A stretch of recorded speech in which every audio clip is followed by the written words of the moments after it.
So, the Mr. Olympia 2019 is literally just around the corner. It's like 112, 113 days away. To be honest, I am really not looking forward to this show whatsoever. I think this year for bodybuilding, and especially with the men's open, is just going to be absolute trash. We've got reports that obviously Phil Heath isn't competing this year.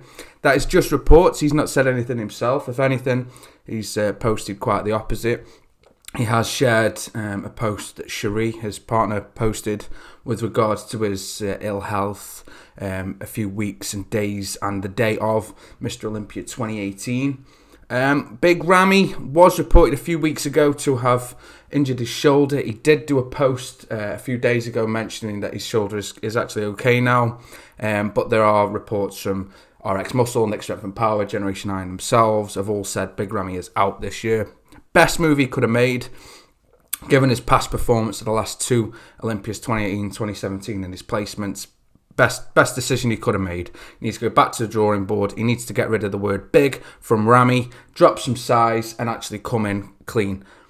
To be honest, the reason why I don't think this year is going to be good for bodybuilding at all is simply the lineup.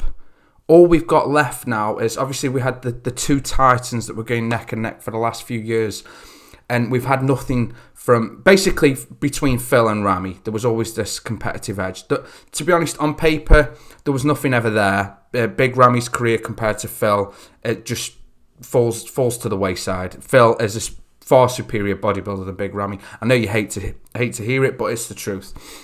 So obviously before that we had Phil and Kai. So we always like this neck and neck, not camaraderie, but where they go head to head. And, you know, a lot of people liked Big Ramy as the underdog.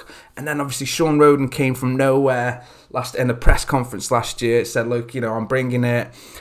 He's taking Phil out. Lo and behold, boom, takes Phil out. So now we've lost, potentially lost Phil. Big Ramy's out. It's basically for me, it's Sean Roden. Obviously William Bonac, because he's my G. I love William Bonac. I'm just a big fan of him. Brandon Curry, maybe Dexter Jackson. And to me, that's the show. And I'm not taking anything away from anybody else. There is nobody else in that possible lineup that can beat any of those three. I don't want to hear anything about Cedric fucking McMillan, because let's be honest, he's had his opportunities time and time again, never quite brings it. I'm sick of hearing it. Same about Big Ramy. Big Ramy and Cedric, you might as well put them in a box and post them, because all we ever hear is the same shit. Big Ramy's going to do it this year. Here's your fault. He's never going to do it. He's never going to be Mr. Olympia. Never. It's not going to happen. So the lineup is, as of the Mr. Olympia website, I will go through it.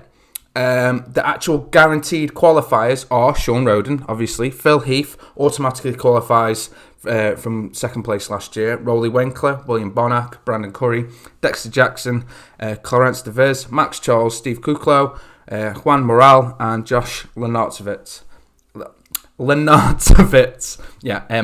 The Australian dude. Other opening points are standing. I'll go in order of 1st to 20th. We've got Akeem, Cedric, Luke Sando, big up the UK, Raphael Brando, Nathan Diasha, UK again, Lucas Osledale, love that guy, wish he'd post more on Instagram, Eddie Bracamontes, Milan Sadiq, Pavel Baran, Andre Pretzi, Josh, obviously again, Essa Ubaid, John De La Rosa, I love that dude. Justin Louis Rodriguez, Samson Dwada, Mohammed Shaban, Hassan Mustafa, James Hollinshead, Andrea Muzzi, Mohsen Samadi, never heard of this dude, and Brad Rowe. If I've pronounced any of these names wrong, it's not intentional, I'm just shit with names. But yeah, that's the potential lineup. Like I said, I can't see this year being fucking spectacular. I think it's just going to be one of those years where you've just got to sit and grin it. Let's look at the positives. We've got other guys coming through the ranks this year. Maybe this is the time we can sort of see where these guys are going, what they're bringing to the table, and potentially looking forward past the Phillies, past the Big Ramys and Sean Rodens, and see what competition can come out of 2020. Now, personally, I will be covering the Mr. Olympia this year. I will be covering the whole build up to it. I am back on YouTube now.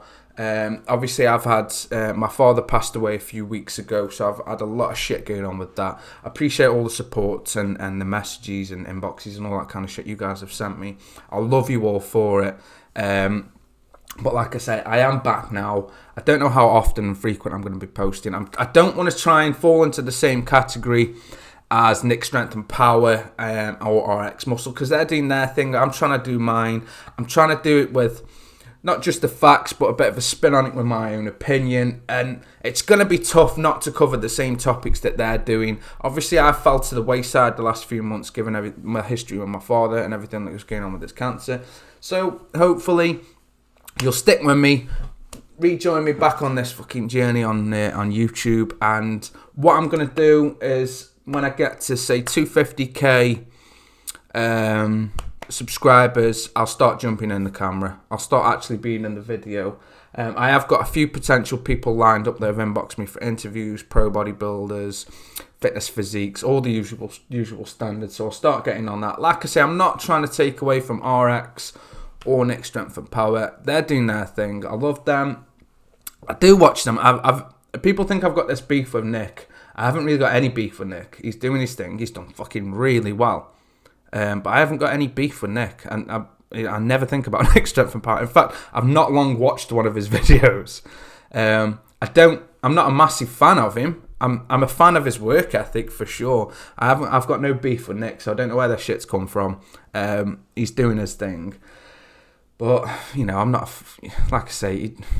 fan of his actual content per se, but I can't begrudge the dude for doing his thing. Anyway, fuck this shit. I'm out. Like I say, 2019, let's just see what it fucking brings. Let's see if Phil actually is going to step up to the mark and bring his shit to the table and not bitch about his stomach and he's had this problem. If he's got problems, tell us now, Phil. Phil, if you got any fucking problems, tell us now. So when it does come, maybe we'll start, listening to the shit you're saying and stop acting like an arrogant twat. On that note, I've been Williams Fitness. You've been you. Peace out, motherfuckers.